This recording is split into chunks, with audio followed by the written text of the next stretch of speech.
हे दोस्तों नमस्कार। एक बार फिर से स्वागत है आपके अपने यूट्यूब चैनल देव जीके ट्रिक्स में।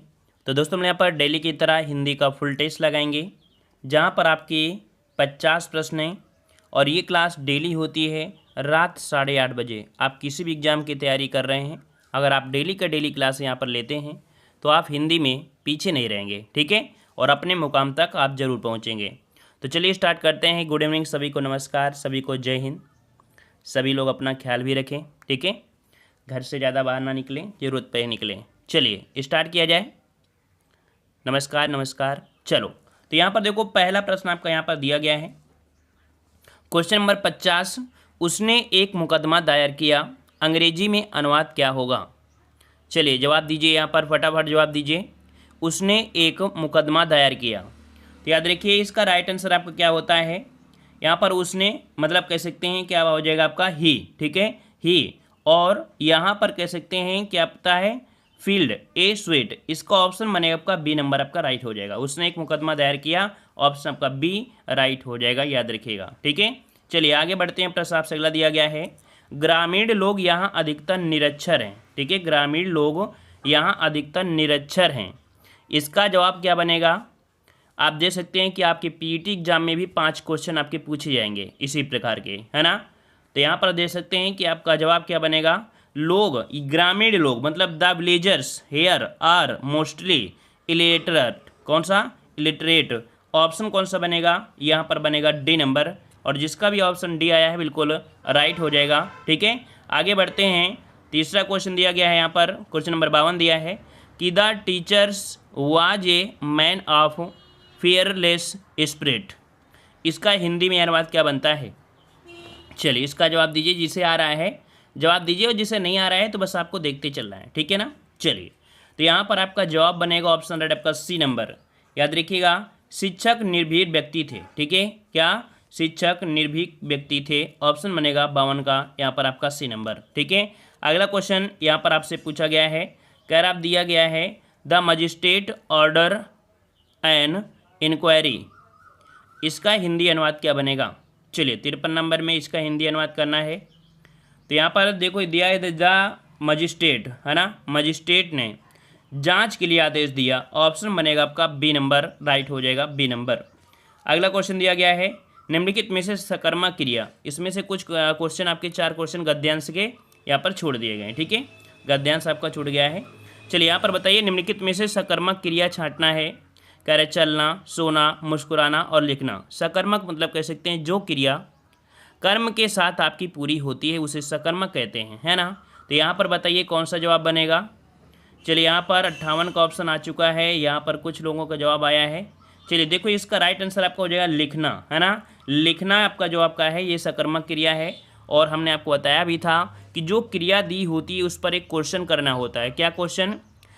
क्या लिखता है? तो आप कहोगे कुछ ना कुछ तो लिख रहा होगा। क्या सोता है? तो आप क्या जवाब दे पाओगे? नहीं। अर्थात क्या लिखता है, जवाब मिल गया है, कुछ ना कुछ लिखता है, अर्थात जब ऐसा शब्द निकले तो उसका मतलब होता है कि ये सकर्मक है। लेकिन जब क्वेश्चन करने से क्रिया का आंसर ना निकले, क्या सोता है, क्या चलता है, क्या मुस्कुराता है, वो अकर्मक क्रिया होती, याद रखिएगा, ठीक है। जब भी कभी डाउट हो ऐसे ही क्वेश्चन किया करें। चलिए अगला क्वेश्चन आपसे दिया गया है, कौन सा शब्द अंधकार का पर्यायवाची नहीं है? अंधकार का पर्यायवाची नहीं है, तम, अंधेरा, अमावस्या या तिमिर। चलिए अच्छा क्वेश्चन है, बेहतरीन क्वेश्चन है। तो यहाँ पर 59 का ऑप्शन देखिए, यहाँ पर जो दिया गया है कौन सा? तम दिया गया है, ये भी अंधकार है।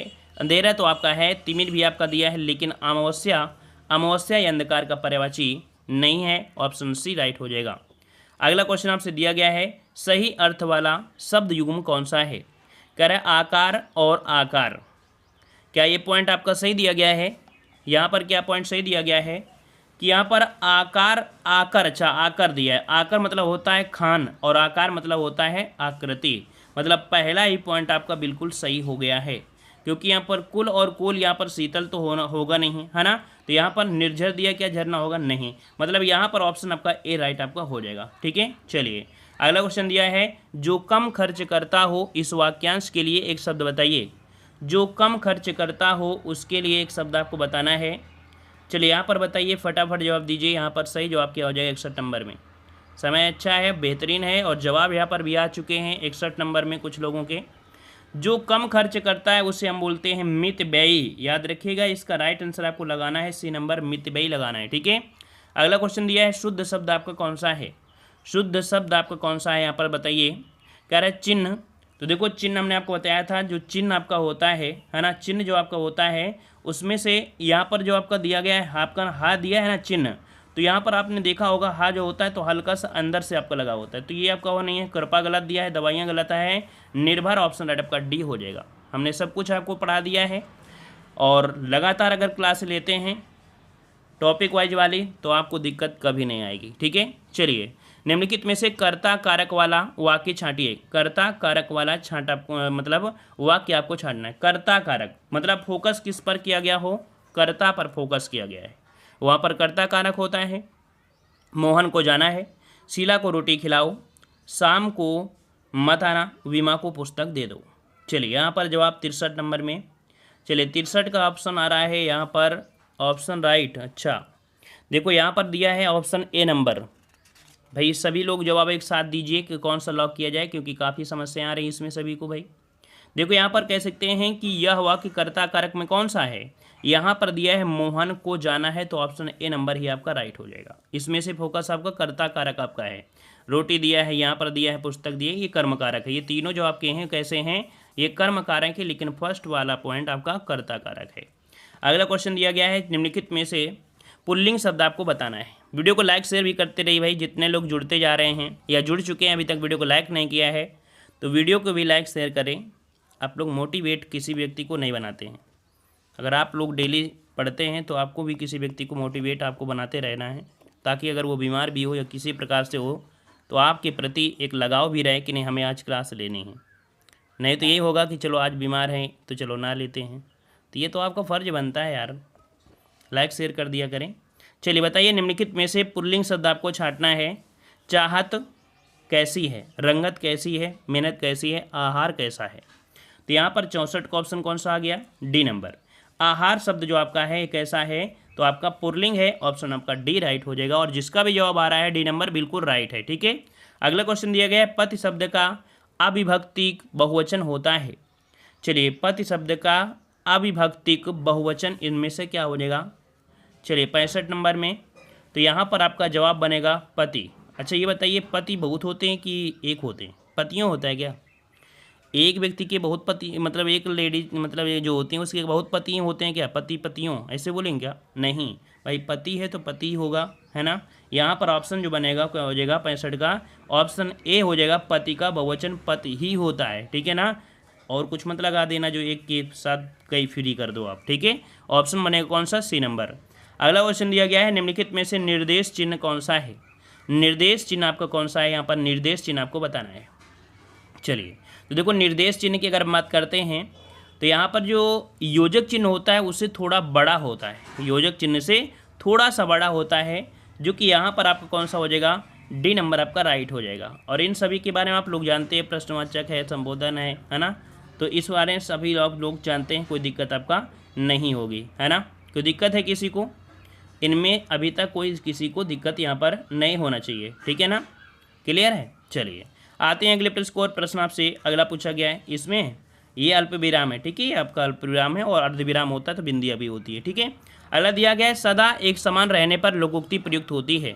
सदा एक समान रहने पर, सदा एक समान रहने पर इसका मतलब क्या होता है, आपने पढ़ा होगा सावन हरे न भादों सूखे, है ना, मतलब एक जैसा बिल्कुल हो।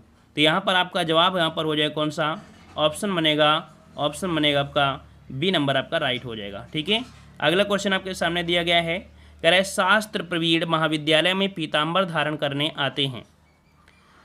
इस वाक्य में तत्पुरुष समास कौन से शब्द में है। देखो क्वेश्चन कितना अच्छा दिया है, कह रहा है शास्त्र प्रवीण महाविद्यालय में पीताम्बर धारण करने आते हैं। तो कोई पीताम्बर क्या हो सकता है क्या, यहाँ क्या पीताम्बर हो सकता है क्या, नहीं हो सकता है ना।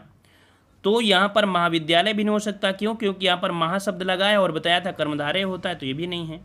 तो इसका मतलब है शास्त्र प्रवीण आपका हो जाएगा, जो शास्त्र में प्रवीण हो, अर्थात यहाँ पर हो जाएगा अधिकरण तत्पुरुष समास। क्या, शास्त्र में प्रवीण क्या होता है, शास्त्र में प्रवीण, अर्थात यहाँ पर हो जाएगा अधिकरण तत्पुरुष समास।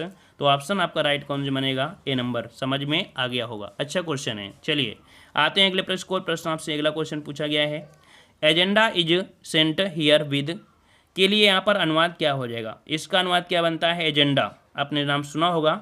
एजेंडा का मतलब क्या होता है, अगर इसका अर्थ जानते हैं तो हो सकता है तुक्का आप लगा सकते हैं। एजेंडा मतलब होता है कार्यसूची, क्या होता है, कार्यसूची होती है, ठीक है ना। कार्यसूची साथ भेजी जा रही है, क्या होता है इसमें, कार्यसूची साथ भेजी जा रही है। यहाँ पर सेंट दिया है ना, यहाँ पर सेंट दिया है तो भेजा आपका यहाँ पर लिखा है ना, इसमें तो आपका है नहीं है, तो ऑप्शन राइट आपका कौन सा बनेगा, ए नंबर आपका राइट हो जाएगा, ठीक है। अगला क्वेश्चन आपसे दिया गया है, यहाँ पर दिया गया है एज मेंटेनेंड देयरन है ना, देयर इन के लिए यहाँ पर आपका अनुवाद जो बनेगा वो क्या बनेगा। चलिए यहाँ पर जवाब दीजिए, आपको 70 नंबर देना है। तो इसका अनुवाद बनेगा जैसा कि उसमें उल्लेख किया गया है, क्या, जैसा कि उसमें उल्लेख किया गया है। तो यहाँ पर आपका जवाब जो बनेगा ए नंबर आपका राइट हो जाएगा। यहाँ पर भी जवाब आपका ए नंबर आपका हो जाए, जैसा कि उसमें उल्लेख किया गया है, ठीक है। आते हैं अगले प्रश्न को। प्रश्न अगला है, काकल्य वर्ण कौन सा है, काकल्य वर्ण किसे कहते हैं। चलिए काकल्य वर्ण किसे कहते हैं, तो यहाँ पर जवाब बताइए, जल्दी जल्दी फटाफट जवाब दीजिए, काकल्य वर्ण किसे कहते हैं। तो यहाँ पर याद रखिए, पूरे वर्णमाला में काकल्य वर्ण सिर्फ एक है, जिसको बोलने में हकार जैसी ध्वनि उत्पन्न होती है, ठीक है ना। और ये हकार ध्वनि की अगर हम बोलें तो यहाँ पर मुख गुहा खुल जाता है पूरी तरीके से, और वायु बंद कंठ को खोलकर झटके से बाहर निकलता है, इसलिए इसे काकल्य कहते हैं, ठीक है ना। तो यहाँ पर ऑप्शन कौन सा आ रहा है, ऑप्शन सी आ रहा है। तो बिल्कुल सही जवाब है यहाँ पर आपका सी नंबर आपका हो जाएगा। हा नंबर जो आपका है ये काकल्य, मतलब सी नंबर जो आपका है ये हा, ये काकल्य वर्ण है। अगला है, या का उच्चारण स्थान बताना है। या का उच्चारण स्थान क्या होता है, ओष्ठ, दांत, मूर्धा या तालु। चलिए ओष्ठ, दांत, मूर्धा या तालु। तो 72 का ऑप्शन कहाँ पर जाएगा, तो ये आता है आपके तालु पर। या जब बोलोगे तो इसमें क्या होता है, ये आपके तालु पर पहुंचने का प्रयास करता है, ठीक है। ऑप्शन राइट आपका हो जाएगा डी नंबर। अगला क्वेश्चन दिया गया है, अतीन्द्रिय में उपसर्ग बताइए। अतीन्द्रिय में उपसर्ग अगर हम आपसे पूछे तो आप ये बताओगे कि सर इसे तोड़ा जाए सबसे पहले, तभी पता चलेगा। तो यहाँ पर हम तोड़ देते हैं इसे। अगर आप तोड़ेंगे तो क्या बनेगा, इसको तोड़ेंगे तो आपके पास निकलेगा अति, क्या निकलेगा, अति धन इंद्रिय, क्या, इंद्रिय। तो इसका मतलब है इंद्रिय शब्द आपका मूल निकल आएगा तो अति आपके पास निकल आएगा, और यही आपका उपसर्ग हो जाएगा। तो ऑप्शन आपके यहाँ पर ए राइट हो जाएगा, क्लियर है। अगला दिया है, अध्याहार का अर्थ है। अध्याहार का अर्थ है, यहाँ पर जवाब दीजिए सही क्या हो जाएगा, अध्याहार का अर्थ क्या है। तो वाक्य में कर्ता और कर्म का जगह जुड़ जाना, क्या, वाक्य में कर्ता और कर्म का जुड़ जाना, ये अध्याहार कहलाता है, ठीक है ना। तो यहाँ पर आपका जवाब क्या हो जाएगा, वाक्य में कर्ता और कर्म का जुड़ना अध्याहार कहलाता है। यहाँ पर ऑप्शन 74 का बने कौन सा, बी नंबर आपका हो जाएगा, ठीक है ना। उसमें कुछ अतिरिक्त शब्द जोड़ने या अस्पष्ट वाक्यों के अर्थों को स्पष्ट करने की क्रिया जो होती है उसे हम लोग अध्याहार कहते हैं, ठीक है, क्लियर हो गया। आते हैं अगले प्रश्न को। प्रश्न आपसे अगला दिया है, एक ही विधेय हो जिसमें उसे क्या कहा जाता है। तो आपको हमने वाक्य पढ़ाया है, वाक्य में बताया था कि जिसमें एक ही विधेय हो और एक ही आपका उसमें कर्ता हो। तो इसका मतलब है कि यहाँ पर जो आपका जवाब बनेगा 75 में, एक ही विधेय हो उसे हम लोग सरल वाक्य कहते हैं, है ना। सरल वाक्य कहते हैं, उद्देश्य होता है और एक विधेय होता है ना, एक उद्देश्य और एक विधेय, अर्थात ये सरल वाक्य होता है। तो ऑप्शन अडप का यहाँ पर सी हो जाएगा, सरल वाक्य बन जाएगा। अगला दिया है, कौन सा शब्द स्त्रीलिंग शब्द है। चलिए यहाँ पर लॉक करिए जल्दी से, कौन सा शब्द स्त्रीलिंग शब्द है। छाछ, तिल, काढ़ा या टेसू। छाछ, तिल, काढ़ा और टेसू। चलिए यहाँ पर देखिए, यहाँ पर आपका जवाब बनेगा, ऑप्शन राइट आ रहा है। यहाँ पर देखो स्त्रीलिंग है ना, छाछ, यहाँ पर छाछ जो आपका है ए नंबर आपका राइट हो जाएगा, ठीक है। अगला क्वेश्चन आपके सामने दिया है, कौन सा समुच्चय बोधक अव्यय नहीं है। कौन सा समुच्चय बोधक अव्यय नहीं है। 77 यहाँ पर लॉक करिए। चलिए 77 की अगर हम बात करते हैं तो यहाँ पर आपका जवाब क्या बनेगा। देखो यहाँ पर अर्थात है, एतयो है, अथवा है और आपका आजन्म दिया गया है। तो यहाँ पर जो दिया गया है कौन, अव्यय नहीं है, तो आजन्म। देखो यहाँ पर आजन्म शब्द जो आपका दिया है ये समुच्चय बोधक आपका नहीं है ना। ये अव्ययी भाव समास का उदाहरण है, आप सभी को पता है। समुच्चय बोधक में कौन कौन आते हैं, जैसे और, व, एवं, तथा, या, व, किंतु, है ना, लेकिन, वरन, इसलिए, बल्कि, जो कि, ऐसे वर्ड आपके होते हैं। अगला क्वेश्चन आते हैं, क्वेश्चन आपका है कृताकृत्य का समास बताइए। कृताकृत मतलब कृत प्लस अकृत, क्या बनेगा यहाँ पर कृत प्लस अकृत हो जाएगा। मतलब यहाँ पर जो आप बनेगा वो आपका बनेगा कर्मधारय समास। क्या बनेगा? कर्मधारय समास बनेगा। ऑप्शन आपका यहाँ पर राइट हो जाएगा सी नंबर। मतलब जिस समास के दोनों ही पद क्या होते हैं, कह सकते हैं प्रधान होंगे यहाँ पर, है ना। यहाँ पर दोनों ही पद आपके विशेषण हो सकते हैं, है ना। और ये वैसे तो एक विशेषण और एक विशेष्य होता है, लेकिन ऐसा भी नहीं है, आपके दोनों विशेषण हो सकते हैं। तो इस प्रकार से ऑप्शन आपका सी हो जाएगा। तद्भव शब्द आप बताइए 79 में। तद्भव शब्द, तद्भव शब्द की अगर बात करते हैं तो देखो यहाँ पर खुर जो दिया है सुर्ख, तो सुर्ख जो शब्द आपका है ये फारसी है। कैसा है? ये फारसी शब्द आपका है, ठीक है। यहाँ पर सत दिया है, सत आपका जो दिया है ये तत्सम शब्द है, ठीक है। कैसा है आपका? तो ये तत्सम शब्द आपका है, तो ये तो आपका हो नहीं सकता है। ढाई दिया है, ढाई यही आपका है, बिल्कुल ढाई शब्द जो दिया है ये आपका क्या है? यही आपका तद्भव। और इसका तत्सम होता है क्या? इसका तत्सम होता है अर्ध तृतीय, है ना, याद रहेगा। चलिए तो आगे बढ़ते हैं। प्रश्न आपसे अगला पूछा गया है, स्त्री शब्द का विशेषण आपको बताना है। स्त्री शब्द का विशेषण आपको बताना है। यहाँ पर कमेंट बॉक्स में कमेंट करिएगा। इस प्रश्न को आप लोग कमेंट बॉक्स में कमेंट करिएगा कि स्त्री शब्द का जो विशेषण होता है क्या होता है, ठीक है। चलिए अगला क्वेश्चन आपके सामने दिया गया है, जो कि दिया है हिंदी सच्चिदानंद हीरानंद वात्स्यायन का उपनाम क्या है। चलिए यहाँ पर क्वेश्चन, यहाँ पर सच्चिदानंद हीरानंद वात्स्यायन का आज्ञा का तो आपको पता है कि यहाँ पर हो जाएगा अज्ञेय हो जाएगा। और यहाँ पर क्वेश्चन जो हमने पूछा भी था, है ना, बिहारी के प्रसिद्ध क्या है, तो आपके दोहे थे। और तुलसीदास किस भाषा के कवि थे? चलिए यहाँ से जवाब दीजिए। क्वेश्चन नंबर 20 से देना है। हमने बताया था कि हम साहित्य के भी यहाँ पर अल्टरनेट आपकी क्लासों में ऐड कर देते हैं कुछ क्वेश्चन, है ना, जिससे आपकी हिंदी साहित्य बाय रिवीजन होता है और ऐसे ही क्वेश्चन आपके होते हैं। चलिए तुलसीदास किस भाषा के कवि थे? सभी का जवाब आना चाहिए और सब लोग यहाँ पर काउंट करते रहिए कितना आपका यहाँ पर स्कोर जा रहा है, ठीक है ना। लाइक शेयर करना मत भूले। लाइक शेयर जो लोग नहीं करते हैं भाई, लाइक शेयर भी करते रहे हैं, ठीक है। चलिए तुलसीदास किस भाषा के कवि थे? तो यहाँ पर 20 नंबर में ऑप्शन बनेगा आपका सी नंबर। ये अवधी भाषा के थे। क्या? अवधी भाषा के थे, याद रखिए अवधी भाषा के थे, ठीक है, याद रखिएगा। इसका जवाब बनेगा सी। अगला है, हिंदी साहित्य के इतिहास को कितने भागों में बांटा गया है? हिंदी साहित्य के इतिहास को कितने भागों में बांटा गया है? 21 का जवाब लॉक करना है और इसका राइट आंसर आपका सही क्या हो जाएगा? चलिए यहाँ पर जवाब कुछ लोगों के आ चुके हैं, यहाँ पर 4 भागों में। बिल्कुल सही है, बेहतरीन है और आपका तैयारी भी बढ़िया है। ऑप्शन आपका बी हो जाएगा। अगला क्वेश्चन दिया गया है, कछुआ धर्म और मारेसी मोही कुठाओं किसकी रचना है? कछुआ धर्म और मारेसी मोही कुठाओं किसकी रचना है? यहाँ पर जवाब सही देना है और ये है आपका किसका? तो ऑप्शन आपका बनेगा ऑप्शन बी। थोड़ा सा कठिन हो सकता है। ये है चंद्रधर शर्मा गुलेरी का है, कछुआ धर्म और मारेसी मोही कुठाओं, ठीक है। अगला क्वेश्चन दिया गया है, हिंदी साहित्य के इतिहास के संबंध में modern vernacular literature of Hindustan किसने लिखा है? अच्छा क्वेश्चन है, बेहतरीन क्वेश्चन है, बहुत ही प्यारा क्वेश्चन है और ये पूछा भी जाता है। याद रखिए जॉर्ज गियर्सन, या इन्हें पूरा नाम से जानते हैं जॉर्ज अब्राहम गियर्सन ने लिखा है modern vernacular literature of Hindustan. Option आपका बी राइट हो जाएगा। अगला है, सूरदास ने किस भाषा में सूरसागर को रचना की है? सूरदास ने किस भाषा में सूरसागर की रचना किया है? तो यहाँ पर याद रखिए सूरसागर की जो आपकी भाषा है वो आपकी कैसी है? चलिए 24 नंबर में लॉक करिए। चलिए ऑप्शन आ रहा है यहाँ पर बी नंबर। याद रखिएगा जो सूरसागर है किस भाषा में है? ब्रज भाषा में है। ऑप्शन आपका बी हो जाएगा। अगला दिया है, रामचरितमानस में कांड का सही क्रम क्या है? तो यहाँ से भी क्वेश्चन पूछे जाते हैं। वीडियो एग्जाम में भी क्वेश्चन पूछा गया था यहाँ से, ठीक है ना, कि सबसे छोटा कांड कौन है, बड़ा कांड कौन सा है, ऐसे भी क्वेश्चन आते हैं। तो देखो रामचरितमानस में अगर देखा जाए सही क्रम में कौन सा बनेगा? चलिए यहाँ पर बताइए। तो देखो बालकांड स्टार्टिंग होती है भाई, बालकांड से स्टार्टिंग होगी तो हम लोग यही तो लगाएंगे ना। फिर अयोध्या कांड हो जाएगा, सुंदरकांड, लंका कांड, ठीक है। ऑप्शन आपका बी राइट हो जाएगा। इस वाले ऑप्शन से देखते तो आप तुरंत लगा सकते थे, ठीक है। अगला क्वेश्चन आपके सामने दिया है, अमृतलाल नागर के किस उपन्यास में गोस्वामी तुलसीदास की जीवनी को आधार बनाया गया है? अमृतलाल नागर का उपन्यास इनमें से कौन सा है? अगर आप इतना पहचान कर ले तो आपके उसके बारे में सब पता चल जाएगा।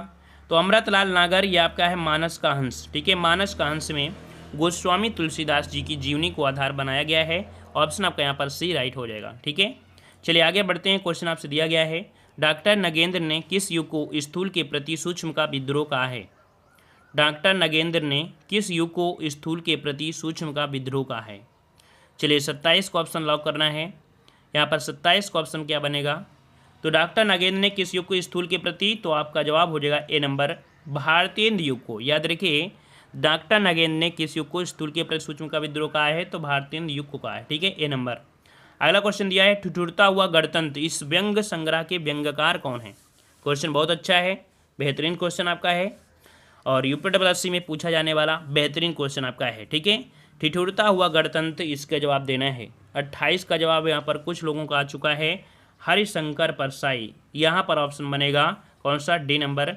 यहाँ पर दिया भी गया है व्यंग्यकार। ठीक है, ऑप्शन डी हो जाएगा राइट। क्वेश्चन आपका दिया गया है, तुलसीदास की कौन सी काव्य रचना ब्रज भाषा में है? चलिए यहाँ पर बताइए कौन सी काव्य रचना ब्रज भाषा में है? तो यहाँ पर देखो, आपकी रामायण जो आप मतलब जो थी वो अवधी भाषा में, तो आपके राम हो गए। ठीक है, तो देखो यहाँ पर विनय पत्रिका। ठीक है, कौन? ऑप्शन सी हो जाएगा विनय पत्रिका। साथ में जो कवितावली है ये भी ब्रजभाषा में है। तो इस क्वेश्चन के दो आंसर होंगे बी प्लस सी, क्योंकि कवितावली और विनय पत्रिका दोनों ही ब्रजभाषा में है। ठीक है, अगला क्वेश्चन आपसे दिया गया है कि जयशंकर प्रसाद की कौन सी काव्य रचना अंतुकांत शैली में लिखी गई है? जयशंकर प्रसाद की कौन सी काव्य रचना अतुकांत शैली में लिखी गई है? अतुकांत शैली में लिखी गई है। यहाँ पर 30 का ऑप्शन राइट आपको बताना है। चलिए 30 की अगर हम बात करते हैं तो ऑप्शन कौन सा बनेगा? चलिए यहाँ पर देखिए ऑप्शन बनेगा, ऑप्शन राइट आपका बनेगा यहाँ पर आपका बी नंबर, प्रेम पथिक। कौन? प्रेम पथिक है। यह अतुकांत शैली में लिखी गई जयशंकर प्रसाद की काव्य रचना है प्रेम पथिक। किसकी?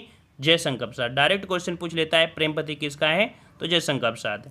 अगला क्वेश्चन दिया गया है, दिए गए विकल्पों में से निर्गुण भक्ति काव्य के प्रमुख कवि कौन है? चलिए यहाँ पर बोला गया है निर्गुण काव्य के प्रमुख कवि आपके कौन हैं? चलिए निर्गुण भक्ति के जवाब दीजिए। यहाँ पर 31 नंबर में जवाब आ रहे हैं ऑप्शन बी, कबीर, है ना। कबीर जो आपके कैसे हैं? निर्गुण भक्ति काव्य के हैं। ऑप्शन आपका बी राइट हो जाएगा। अगला है, पृथ्वीराज रासो किस काल की रचना है? पृथ्वीराज रासो किस काल की रचना है? चलिए आदिकाल, रीतकाल, भक्तिकाल या आधुनिक काल? चलिए 32 का ऑप्शन यहाँ पर आ चुका है, ऑप्शन ए नंबर कि पृथ्वीराज रासो किस काल की है? आदिकाल की है। ऑप्शन राइट आपका ए नंबर आपका राइट हो जाएगा। अगला दिया है, इनमें से कौन भक्तिकालीन कवि नहीं है? इनमें से कौन भक्तिकालीन कवि नहीं है? कबीरदास, तुलसीदास, बिहारी या सूरदास? चलिए तो भक्ति में कौन नहीं आते? इसमें भक्ति में कौन नहीं आते हैं? तो यहाँ पर याद रखिए बिहारी ये भक्तिकालीन आपके कवि नहीं है, आप सभी को पता होगा, रीतकाल में। ठीक है, ऑप्शन कौन सा हो जाएगा? C number. अगला दिया है, हिंदी भाषा का प्रथम प्रमाणिक ग्रंथ कौन सा है? हिंदी भाषा का प्रथम प्रमाणिक ग्रंथ किसे माना गया है? पृथ्वीराज रासो, अलाउद्दीन सतसई या रामलला नेचू? चलिए 34 का ऑप्शन बनेगा यहाँ पर आपका ए नंबर, पृथ्वीराज रासो। ऑप्शन बनेगा ए नंबर। ठीक है, अगला क्वेश्चन दिया गया है, सुमित्रा नंदन पंत को किस कृति पर ज्ञानपीठ पुरस्कार मिला? एक क्वेश्चन आपका बहुत ही अच्छा है और आपकी एग्जामों में बार बार पूछा जाने वाला क्वेश्चन है। सुमित्रा नंदन पंत को किस कृति पर ज्ञानपीठ पुरस्कार मिला? 35 नंबर। चलिए 35 का ऑप्शन यहाँ पर आ रहा है बी नंबर, चिदम्बरा के लिए। बिल्कुल सही है, बिल्कुल सही है। जिसका भी आ गया है ऑप्शन बी राइट है। अगला, निम्नलिखित में से कौन हिंदी साहित्य का काल विभाजन नहीं है? देखो आपको कितना इजी लग रहा होगा, ये बहुत इजी होते हैं। हमने बताया हिंदी साहित्य को अगर आप मन से पढ़ लेते हैं तो 100% है कि हिंदी साहित्य आपकी मजबूत रहेगी। ठीक है, और जिन लोगों ने नहीं पढ़ा है तो प्लेलिस्ट के माध्यम से देख लीजिए, वहाँ पर आपकी हिंदी साहित्य की पूरा पढ़ा हुआ है, तो उसको भी देख लीजिए। ठीक है, चलिए तो हिंदी साहित्य का काल विभाजन आपका नहीं है, तो रीतकाल, संयुक्त काल, आधुनिक काल या भक्ति काल? तो यहाँ पर 36 का ऑप्शन आपका आ रहा है बी नंबर। चलिए बी नंबर सभी को लॉक कर दें। चलिए सभी को ऑप्शन बी को लॉक कर देते हैं, संयुक्त काल आपका जवाब बिल्कुल राइट हो जाएगा। ठीक है, अगला क्वेश्चन दिया गया है, ब्रजभाषा का विकास किस अपभ्रंश से हुआ है? ब्रजभाषा का विकास किस अपभ्रंश से हुआ है, यहाँ पर बताइए। चलिए अगर आप अपभ्रंश की बात करते हैं तो यहाँ पर आपका हो जाएगा कौन सा? सौर सेनी अपभ्रंश से, है ना, क्योंकि आपकी पश्चिमी हिंदी के अंतर्गत आपकी आती है, तो यहाँ पर ये सौर सेनी है। ऑप्शन आपका सी राइट हो जाएगा। ठीक है, अगला क्वेश्चन दिया है, भारतवर्ष के लिए हिंदी भाषा का नाम सबसे पहले किसने सुझाया था? चलिए बताइए, भारतवर्ष के लिए हिंदी भाषा का नाम सबसे पहले किसने सुझाया था? तो सबसे पहले किसने, तो आपके ऑप्शन आपका यहाँ पर जवाब आ रहा है ऑप्शन डी, ऑप्शन डी बिल्कुल सही है, ऑप्शन डी हो जाएगा, राजा राम मोहन राय। यहाँ पर जवाब आपका ए नंबर, डी नंबर आपका राइट हो जाएगा, डी। ठीक है, अगला है, मर्यादा किस युग की प्रसिद्ध पत्रिका थी? मर्यादा किस युग की प्रसिद्ध पत्रिका थी? चलिए यहाँ पर जब रामचंद्र शुक्ल था, तो इसका मतलब है कि आपका जवाब 39 नंबर में ऑप्शन आ रहा है यहाँ पर आपका राइट आंसर डी, द्विवेदी युग की। किसकी है? मर्यादा द्विवेदी युग की है भाई। ठीक है, किसकी आपकी है? द्विवेदी युग की आपकी है मर्यादा। ठीक है, अगला क्वेश्चन आपसे दिया गया है, रामचरितमानस की भाषा क्या है? और ये क्वेश्चन अभी हमने बताया था, ये क्वेश्चन आपके पूछे जाते हैं। ठीक है ना, तो याद रखिए कि राम जो आपके थे अयोध्या से थे, अवधि हो जाएगा, सिंपल सी बात है ना। ऑप्शन बनेगा आपका ए नंबर। अगला है, आदिकाल के लिए वीरगाथा काल नाम किसने प्रस्तावित किया? आदिकाल के लिए वीरगाथा काल का नाम किसने प्रस्तावित किया था? चलिए, आदिकाल के लिए वीरगाथा काल का नाम जो प्रस्तावित किया, किसने किया था? यहाँ पर ऑप्शन आपका 41 नंबर में, और 41 नंबर में ऑप्शन सी हो जाएगा, रामचंद्र शुक्ल। ठीक है, ऑप्शन आपका सी हो जाएगा, इन्होंने आदिकाल के लिए वीरगाथा काल का नाम प्रस्तावित किया है। ठीक है ना, अगला क्वेश्चन दिया है, विनय पत्रिका की भाषा कौन सी है? विनय पत्रिका की जो भाषा है वो आपकी कैसी है? यहाँ पर इस प्रश्न का जवाब आप लोगों को कमेंट बॉक्स में कमेंट करना है, क्योंकि इसी वीडियो में हमने आपको बता भी दिया है ना। तो इस प्रकार से इसका जवाब भी आपको कमेंट बॉक्स में कमेंट करना है, ऑफलाइन कमेंट करना है। ठीक है, अगला क्वेश्चन दिया है, अष्टछाप के कवि नहीं हैं। अष्टछाप के कवि मतलब 8 आपके कवि थे अष्टछाप में। ठीक है ना, और लगभग देखा जाए दास वाले थे, फिर भी जब ऑप्शन में होता है सभी दास देते हैं, लेकिन इन ऑप्शन में चारों दास हैं, लेकिन एक दास इसमें से नहीं है। तो यहाँ पर जवाब आपका बनेगा कौन सा? तो यहाँ पर आपका जवाब हो जाएगा ए नंबर, नाभादास। याद रखिए, नाभादास ये आपके अष्टछाप के कवि आपके नहीं हैं। ठीक है, छीदास, परमानंद दास, कृष्ण, ऐसे सभी दास आपके हैं। हाँ, तो यहाँ पर आपका ए नंबर। अगला है, भूषण किस काल के कवि हैं? भूषण किस काल के कवि हैं? वीरगाथा काल, भक्ति काल, रीत काल, आदिकाल। चलिए यहाँ पर जवाब आ रहा है ऑप्शन सी। चलिए ऑप्शन सी, बहुत जल्दी आप लोगों को जवाब आता है भाई, जैसे ही जवाब क्वेश्चन देखते हो जवाब दे देते हो। ऑप्शन सी आपका राइट हो जाएगा, रीत काल। अगला, आदिकाल में पहेलियाँ लिखने वाले कवि कौन थे? आदिकाल में पहेलियाँ लिखने वाले कवि कौन थे? चलिए 45 नंबर, जगनिक, खुसरो, सरहपा या गोरखनाथ। चलिए ऑप्शन आ रहा है बी नंबर, तो आपका जवाब बिल्कुल सही है, बी नंबर। जिसका भी जवाब बी नंबर है बिल्कुल राइट है। आदिकाल में पहेलियाँ लिखने वाले आपके कौन थे? तो आपके खुसरो थे। ठीक है, अगला है, प्रथम तार सप्तक का प्रकाशन वर्ष। प्रथम तार सप्तक का प्रकाशन वर्ष आपको बताना है, 46 नंबर लॉक करना है। सही जवाब इनमें से कौन सा हो जाएगा? 46 नंबर यहाँ पर याद रखिए, तार सप्तक है ना। तो तार सप्तक जो आपका प्रारंभ हुआ था 1943 में, हमने आपको बताया भी था 1943 से हुआ था। ठीक है, तो इस प्रकार से 50 प्रश्न आपके होते हैं, आपको जवाब देना है, जो कि हमने यहाँ पर कमेंट बॉक्स में पूछा भी है कुछ क्वेश्चन, कि विनय पत्रिका की भाषा कौन सी है, और साथ में आपको बताना है कि कितने क्वेश्चन आज की इस टेस्ट में आपने किया, कितना स्कोर आपका रहा है, और कैसी तैयारी है आप लोग कमेंट बॉक्स में कमेंट करें। ठीक है, बिलोंग भी कहाँ से करते हैं, किस एग्ज़ाम की तैयारी कर रहे हैं, ये भी आप लोग कमेंट बॉक्स में कमेंट करें। ठीक है ना, उम्मीद है कि आप सभी को पसंद आ रहा है, रिवीजन अच्छे से चल रहा है, आपके लिए नए नए प्रकार के क्वेश्चन भी लेके आ रहे हैं, नए नए प्रैक्टिस सेट लेके आ रहे हैं, ताकि आप यहाँ पर अच्छा सा प्रदर्शन कर सकें और अपना रिवीजन लॉकडाउन के समय अच्छी तरीके से कर सकें। ठीक है, तो मिलते हैं अगली क्लास में। सभी को जय हिंद, सभी को वंदे मातरम, सभी को जय हिंद, टेक केयर।